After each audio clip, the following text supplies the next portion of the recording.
Les amis, je vous fais une vidéo assez courte pour vous faire un petit point sur la question de la graphie. Vous l'avez remarqué depuis peu, j'utilise une autre orthographe pour la langue Medukam, car effectivement, c'est une langue d'origine bantou. Alors, je me permets sur les réseaux de partager cette orthographe et cette graphie qui est beaucoup plus en accord avec ce fait. C'est-à-dire que je remplace le son OU qui s'écrit OU dans la graphie du Jirech 78 par le U. Le son E, lui, n'a pas besoin du tout d'un accent aigu pour savoir qu'il s'agit du son E. Je remplace aussi le son CH qui s'écrit CH avec un SH.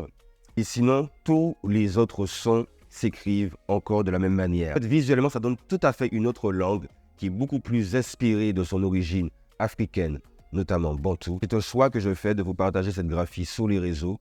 La plupart des ouvrages, romans, ouvrages pédagogiques ou d'apprentissage ne sont pas en rapport avec cette graphie-là, mais avec la graphie du Jirech 78. Donc, c'est un groupe d'études et de recherche en langue dite créole qui avait défini la graphie qui est utilisée à l'école. Mais moi, je décide de m'en séparer tout simplement, notamment sur mes différents réseaux, car il faut que nous puissions aussi mettre en avant cet aspect bantou de notre langue africaine.